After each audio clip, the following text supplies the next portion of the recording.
Salam damai dan sejahtera untuk Bapak, Ibu, dan Saudara dimanapun berada. Kita melanjutkan pembacaan firman Tuhan.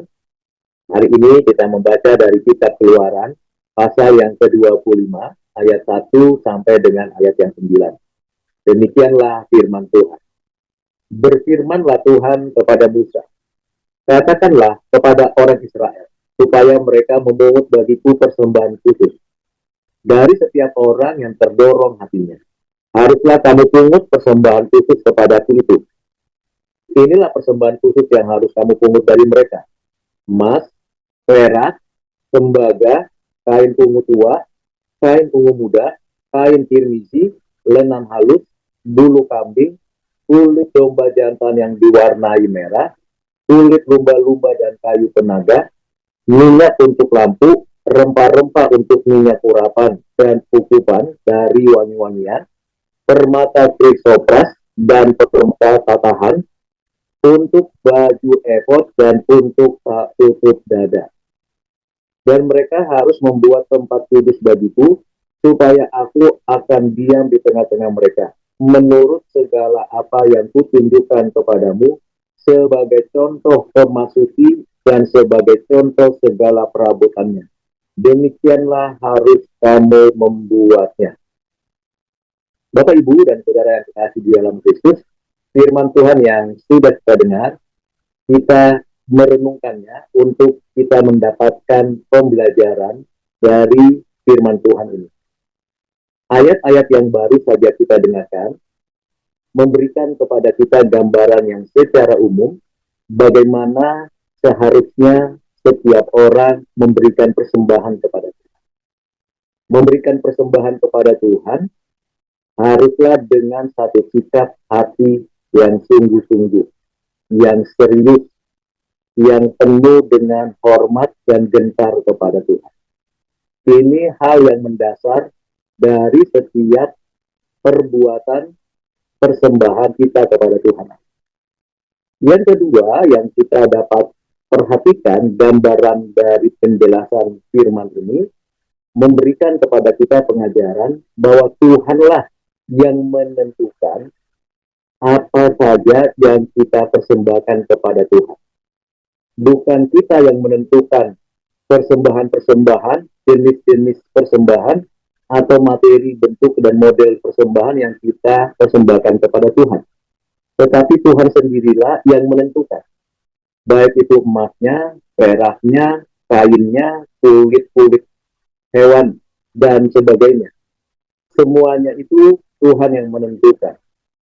Sehingga kita tahu bahwa Tuhan yang memberikan arah bagaimana kita memberi persembahan yang terbaik, bukan asal-asalan, bukan menurut kemauan diri sendiri. Memang tidak mudah untuk memberi persembahan seperti yang dikehendaki Tuhan. Tetapi Tuhan sudah memberikan arahan, dan arahan itulah yang harusnya kita ikuti, supaya persembahan kita itu berkenan di hati Tuhan Allah. Yang ketiga yang kita dapat pelajari dari ayat ke-8 dan ke-9, yaitu kita diperintahkan Tuhan untuk mengerti bahwa Tuhan mau hadir di dalam komunitas orang percaya. Tuhan adalah Tuhan yang maha hadir. Tuhan adalah Tuhan yang melampaui ruang dan melampaui waktu. Dia adalah Tuhan yang omnipresent. Tidak dibatasi oleh waktu, tidak dibatasi oleh ruang. Namun, kita yang terbatas oleh waktu dan ruang, membutuhkan waktu dan ruang. Dan Tuhan mengakomodasi segala keterbatasan kita dengan menyatakan bahwa agar kita membuat satu tempat di mana tempat itu menjadi sarana perjumpaan Tuhan yang tak terbatas, dan bersedia membatasi diri agar kita bisa berjumpa beribadah kepada Tuhan. Ini prinsip yang penting yang perlu kita pahami dengan baik. Dan yang terakhir ialah Tuhan memberikan kepada kita suatu petunjuk yang penting bagaimana seharusnya kita membuat tempat tersebut.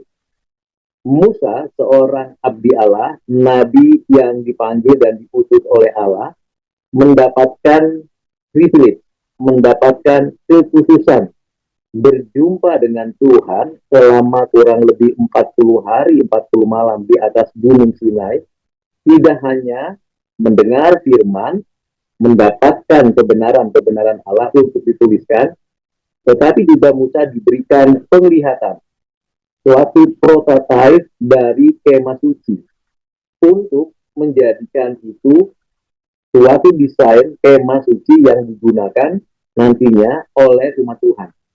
Dan itulah yang diperintahkan Tuhan kepada Musa, kepada orang-orang Israel untuk membuat kemah suci seperti contoh yang sudah ditunjukkan Tuhan kepada Musa.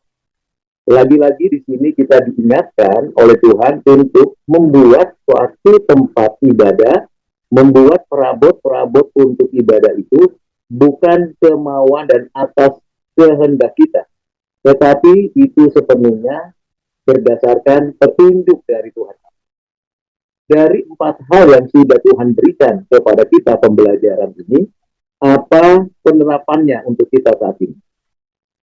Pertama, ketika kita memberi persembahan, entah itu uang, entah itu dana, entah itu talenta, entah itu bakat, entah itu karunia-karunia pelayanan, kalau kita memberi persembahan itu untuk menjadi alat di tangan Tuhan, menjadi sarana untuk menyatakan kebesaran Tuhan, haruslah kita menerima dan melakukannya dengan kerelaan. Jadi, tidak ada paksaan, tidak ada aturan-aturan duniawi di sana, yang ada adalah kerelaan hati dan tindakan nyata untuk memberi. Yang kedua, kita percaya bahwa segala yang kita lakukan agar berkenan di hati Tuhan, maka apa yang kita lakukan untuk menjadi persembahan kepada Tuhan haruslah yang kudus, yang benar, yang mulia. Sehingga kita tidak sembarangan memberi persembahan. Bukan yang sisa, bukan yang hasil rampasan, apalagi hasil rampok atau korupsi. Tidak diperkenan Tuhan kalau kita memberi persembahan itu hasil korupsi, hasil rampasan, hasil yang seharusnya milik orang lain. Yang terakhir, marilah kita memanfaatkan semua tempat yang diperkenan Tuhan untuk kita berjumpa dengan Tuhan dengan sarana-sarana yang tersedia, agar kiranya kita diberikan kemampuan untuk memanfaatkan segala tempat untuk beribadah kepada-Nya. Kiranya pembelajaran dari firman Tuhan ini menolong Bapak Ibu Saudara semakin memberikan diri untuk dipakai bagi kemuliaan Tuhan. Tuhan Yesus memberkati kita. Amin.